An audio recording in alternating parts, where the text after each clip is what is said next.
Et bonjour tout le monde. Aujourd'hui je vous retrouve pour analyser encore un replay sur Master Duel. Ici on joue encore notre petit kebab rituel contre Monarch. Et on se retrouve face à quelqu'un qui m'a fait une stratégie de fou. J'ai mis la vidéo en réel mais je trouve qu'on comprend pas assez, donc j'ai décidé d'en faire une vraie vidéo tant la stratégie est juste très originale. Et bon, du coup, voilà, on a la pièce, on commence, on fait un petit combo libromancien, on part sur Voiceless Voice, et on se prend un nib juste là, mais c'est pas grave, on peut continuer à faire du board. Donc on respawn low,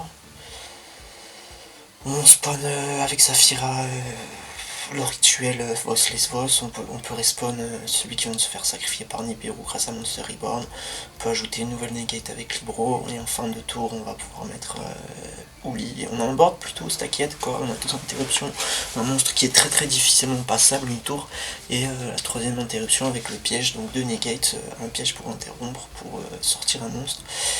Et voilà. Et lui donc du coup il joue Monarch, il défausse ses cartes, il active Révolte. Il va essayer de tuto, là je décide d'intercepter, d'interrompre. Donc je negate, je respawn un libro, et je vais pouvoir retuto ensuite avec l'effet du libro respawn.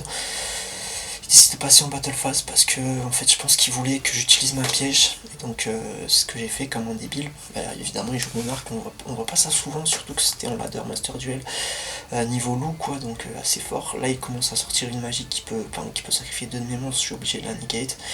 Une fois qu'elle est negate, il peut quand même faire son invocation normale, et là il sort Ryza, le monarque de la lumière. Enfin il sort le monarque de la lumière, je sais plus comment il s'appelle. Du coup il envoie 8 cartes d'extra deck dans les cimetières. Il fait une phase. Et je vais vous montrer les cartes qu'il a envoyées, c'est du lourd en fait. C'est là où toute sa stratégie elle prend forme. Bon, je décide de passer en battle, j'ai vu ce qu'il avait envoyé. Là il fait son effet depuis le cimetière de ses jurassiques, donc c'est le monstre qu'il a envoyé depuis l'extra deck au cimetière. Et en gros il a envoyé 3 giganotos préhistoriques, donc des dinosaures, et Astéro préhistorique qui permet durant le tour de l'adversaire en effet rapide s'il est dans le cimetière de bannir 2 monstres préhistoriques et de faire l'invocation spéciale d'un météore préhistorique depuis l'extra deck. Donc c'est ce qu'il est en train de faire en effet rapide là, et bah du coup il le sort comme ça. Donc cette carte, qu'est-ce qu'elle fait quand elle est invoquée SP par synchronisation? Elle détruit toutes les cartes sur le terrain. Voilà, comme ça, c'est dit, c'est fait. Finito. Sachant que du coup il peut le faire en effet rapide 3 fois par tour. Vu que il a utilisé son extra deck pour cela. Globalement, normalement, les mecs qui jouent Monarch, ils jouent pas d'extra deck, mais lui, il a ciblé sa stratégie, et franchement, elle est assez forte, quoi, parce que faire 3 fois une interruption qui détruit toutes les cartes sur le terrain, c'est juste magnifique, quoi. Enfin, j'avais jamais vu ce combo avant, et ben, c'était un duel de fou, quoi. Enfin, c'était juste abusé de jouer contre ça, c'est très original. Du coup, moi, je reborde comme un idiot, hein, clairement. Je sais pas quoi faire, je reborde alors que je sais très bien que je vais me le reprendre derrière. En phase, voilà, fin du tour, il refait son effet rapide. Il refait un météore préhistorique, il refait son effet, il détruit tout. Et voilà, je me retrouve encore à découvert. Et après, lui, il a juste à push un peu des monarques. Il fait l'effet de panthéisme qui permet de tuto.